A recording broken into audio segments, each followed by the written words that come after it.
Hi buddies, welcome to my style cooking channel. இன்றைக்கி தீபாவளி ஸ்பெஷலாக நம்ம பார்க்க போகிறது சுழியம் எப்படி செய்யலாம் அப்படின்றத பார்க்கலாம். சுழியம் செய்யும்போது அந்த உருண்டையை வந்துட்டு நம்ம எண்ணெயில் சேர்த்துக்கும் போது எண்ணெயில் வந்துட்டு பிரிஞ்சிடும் அப்படின்னு சொல்லுவாங்க. அந்த மாதிரிலாம் பிரியாமல் ஃபுல்லாக எப்படி செய்யலாம் அப்படின்றத இந்த வீடியோவில் பார்க்கலாம். ஆல்ரெடி நம்ம சேனலில் தீபாவளி ஸ்பெஷலாக 4 ரெசிபி வந்து அப்லோட் பண்ணியிருக்கோம். நீங்கள் இன்னும் அந்த ரெசிபியை பார்க்கல அப்படின்னா வீடியோ கீழே டிஸ்கிரிப்ஷனில் லிங்க் கொடுக்குறேன், செக் பண்ணி பாருங்கள். இந்த வீடியோ பார்த்துட்டு இருக்க நீங்கள் இப்போ தான் மை ஸ்டைல் குக்கிங் சேனலை ஃபஸ்ட் டைம் பார்க்குறீங்க அப்படின்னா வீடியோ கீழே இருக்கிற ரெட் கலர் பட்டனை கிளிக் பண்ணி சப்ஸ்கிரைப் பண்ணிக்கோங்க. கூடவே பக்கத்தில் இருக்க பெல் ஐக்கனையும் கிளிக் பண்ணிவிட்டு ஆல் அப்படின்ற ஆப்ஷனை செலக்ட் பண்ணிக்கோங்க. அப்போ தான் நான் அப்லோட் பண்ணுற எல்லா ரெசிபியும் உங்களுக்கு நோட்டிஃபிகேஷனாக வரும். நீங்களும் என்னுடைய ரெசிபியை மிஸ் பண்ணாமல் பார்க்கலாம். இப்போ வாங்க வீடியோக்குள்ளே போயிட்டு இந்த ரெசிபியை எப்படி செய்யலாம் அப்படின்றத பார்க்கலாம். சுழியம் செய்கிறதுக்காக முதல்ல கடலைப்பருப்பை எடுத்து ஊற வச்சிடலாம். நான் வந்துட்டு இன்றைக்கி 200 கிராம் அளவுக்கு கடலைப்பருப்பை எடுத்திருக்கேன். 200 கிராம் அளவுக்கு தான் வந்துட்டு நான் இன்றைக்கி எல்லா அளவையும் சொல்லியிருக்கேன். சப்போஸ் நீங்கள் அதிகமாக கடலைப்பருப்பு எடுத்துக்கிட்டாலும் கம்மியாக எடுத்துக்கிட்டாலும் நான் சொல்கிற அளவுகளை வந்துட்டு கம்மி பண்ணிக்கலாம், அப்படிலாம் வந்துட்டு அதிகமாக சேர்த்துக்கலாம். கடலைப்பருப்பை நல்லா க்ளீனாக கழுவி எடுத்துக்கோங்க. நான் வந்துட்டு ஒரு 3லேருந்து 4 டைம் வந்துட்டு நல்லா கழுவிட்டு எடுத்துகிட்டு வந்துட்டேன். இப்போ இதில் தண்ணி ஊற்றி ஒரு அரை மணி நேரத்துக்கு ஊற வச்சிடலாம். கடலைப்பருப்பை ஊற வச்சதுக்கு அப்புறம் தான் செய்யணும் அப்படின்றது கிடையாது. ஊற வைக்காமலும் டைரெக்டாக வேக வச்சு இந்த ரெசிபியை வந்துட்டு செய்யலாம். 1/2 அன் ஹவருக்கு அப்புறம் பார்த்தோம் அப்படின்னா இதை போல் கையில் எடுத்து உடச்சி பார்த்தோம் அப்படின்னா 2ஆக உடஞ்சி வரணும். அந்த அளவுக்கு நல்லா ஊறி இருக்கணும். இப்போ இது ஒரு பவுலில் மாற்றிக்கிட்டு வேக வச்சு எடுத்துக்கலாம். இதில் இருக்கிற தண்ணியை வடிகட்டிட்டு வேற ஒரு தண்ணி இதில் சேர்த்துக்கலாம். சேர்த்துக்கிட்டு இது தேவையான அளவுக்கு உப்பு சேர்த்துக்கோங்க. சேர்த்துக்கிட்டு இதை வந்துட்டு இப்போது வேக வச்சு எடுத்துக்கலாம். இது வெந்துட்டுருக்கட்டும். கடலைப்பருப்பை வந்துட்டு ஃபுல்லாக வேக வச்சிடக்கூடாது, ஒரு 3/4 வந்து வேக வைக்கணும். ஒரு கடலைப்பருப்பை எடுத்து பார்த்தீங்க அப்படின்னா நடுவில் வந்துட்டு வெள்ளையாக கொஞ்சம் வேகாமல் இருக்கணும். அந்த அளவுக்கு வேக வச்சு எடுத்துக்கோங்க. கையில் எடுத்து நசுக்கி பார்த்தோம் அப்படின்னா ஹார்டாக இருக்கணும். அந்த அளவுக்கு வேக வச்சு ஒரு பிளேட்டுக்கு மாற்றிட்டு நல்லா சூடு ஆற விட்டுருங்க. அடுத்தது மாவு ப்ரிப்பேர் பண்ணி வச்சுக்கலாம். அதுக்காக 200 கிராம் அளவுக்கு மைதா மாவு எடுத்துக்கோங்க. அதில் 1 டேபிள் ஸ்பூன் அளவுக்கு உப்பு சேர்த்துக்கோங்க. கூடவே 1 டேபிள் ஸ்பூன் அளவுக்கு அரிசி மாவு சேர்த்துக்கோங்க. எல்லாத்தையும் சேர்த்துட்டு ஒரு டைம் நல்லா மிக்ஸ் பண்ணி விட்டுடுங்க. அரிசி மாவு சேர்த்துக்கிறதால சுழியம் வந்துட்டு கிறிஸ்பியாக கிடைக்கும். நல்லா மிக்ஸ் பண்ணி விட்டதுக்கப்புறமா கொஞ்சம் கொஞ்சமாக தண்ணி சேர்த்துக்கிட்டு மாவை கரைச்சி எடுத்துக்கலாம்.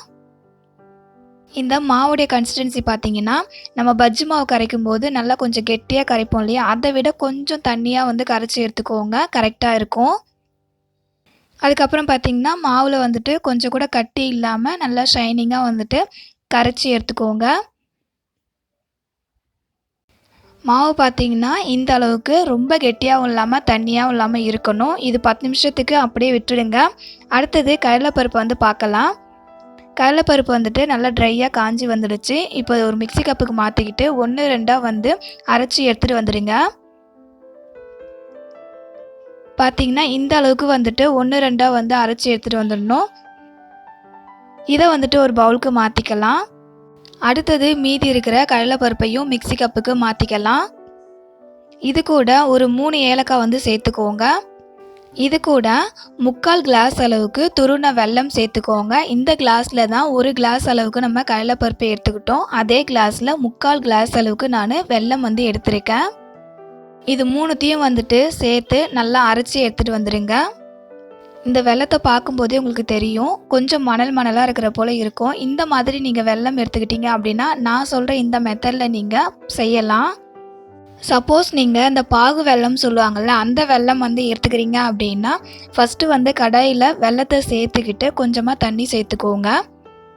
அதுக்கப்புறமா கடலைப்பருப்பு வந்து கொஞ்சம் குறைன்னு அடைச்சிட்டு அந்த அரைச்ச கடலைப்பருப்பை வந்துட்டு அந்த வெல்லத்து கூட சேர்த்து கிளறி விட்டுக்கிட்டே இருக்கும்போது நல்லா கொஞ்சம் கெட்டியாக ஆகிடும். அதுக்கப்புறமா நீங்கள் ஆறுனதுக்கப்புறம் நீங்கள் அதை வந்துட்டு உருண்டை பிடிச்சி அதுக்கப்புறம் மாவில் டிப் பண்ணி எண்ணெயில் போட்டு ஃப்ரை பண்ணி எடுத்துக்கலாம். இந்த மாதிரி மெத்தட்லையும் நீங்கள் செய்யலாம்.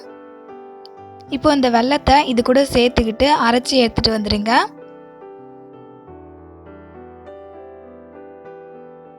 அரைச்சி எடுத்துகிட்டு வந்தாச்சு. வெல்லம் சேர்த்து அரைச்சிக்கிறதால கொஞ்சம் வந்துட்டு நல்லா திக்காக கொஞ்சம் ஈரமாக இருக்கும், அந்த மாதிரி தான் இருக்கும். அதுக்கப்புறமா இதை வந்துட்டு நம்ம ஆல்ரெடி வந்துட்டு கடலைப்பருப்பு அரைச்சி வச்சுருக்கோம்ல, அதுலேயே வந்துட்டு இதை சேர்த்துக்கலாம். இப்போது இது சேர்த்துக்கிட்டு இது எல்லாத்தையுமே வந்துட்டு மிக்ஸ் பண்ணி விட்டுடுங்க. இதில் வந்துட்டு நம்ம தண்ணி எதுவுமே வந்து சேர்த்து பிசைஞ்சிக்க வேணாம். நம்ம 2வது அரைச்சி எடுத்துகிட்டு வந்த கடலைப்பருப்பு, வெல்லம் அதை வந்துட்டு சேர்த்து நம்ம பிசைஞ்சிக்கினாலே வந்துட்டு உருண்டை பிடிக்கிற அளவுக்கு நமக்கு வந்துடும். ஸோ ஃபுல்லாக வந்துட்டு பிசைஞ்சு எடுத்துக்கிட்டாச்சு. இப்போ இதை கொஞ்சம் கொஞ்சமாக மாவு எடுத்துக்கிட்டு ரொம்ப பெருசாகவும் இல்லாமல் ரொம்ப சின்னதாகவும் இல்லாமல் ஒரு மீடியம் சைஸில் உருண்டை பிடிச்சி எடுத்துக்கோங்க. உருண்டை வந்து பிடிச்சி எடுத்துக்கிட்டாச்சு. இதே போலவே வந்துட்டு எல்லாத்துலேயுமே இதே போல் உருண்டை பிடிச்சி எடுத்துக்கோங்க. இப்போது பூர்ணம் வந்துட்டு ரெடி ஆகிடுச்சு. அதுக்கப்புறமா நம்ம மாவில் வந்து டிப் பண்ணி ஃப்ரை பண்ணி எடுத்துக்கலாம்.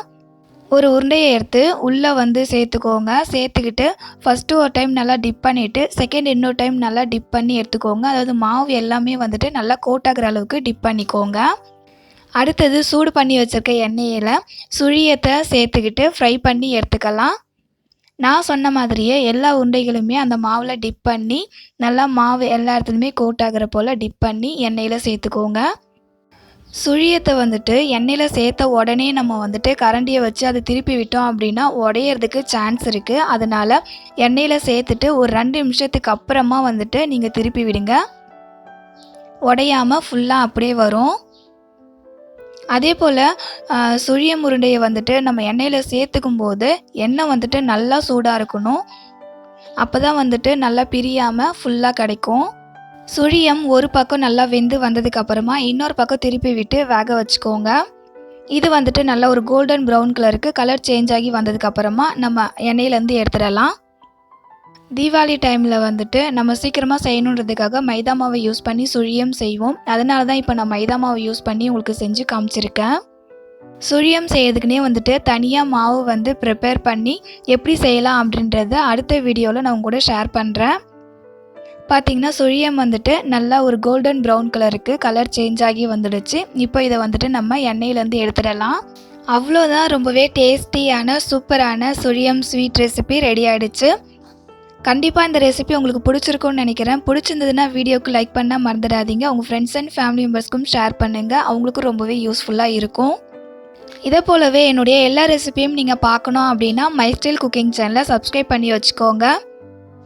இது போலவே ஒரு சூப்பரான டேஸ்டியான ஒரு ரெசிபியோட நெக்ஸ்ட் வீடியோவில் மீட் பண்ணலாம். படி தேங்க்யூ ஃபார் யுவர் வாட்சிங்.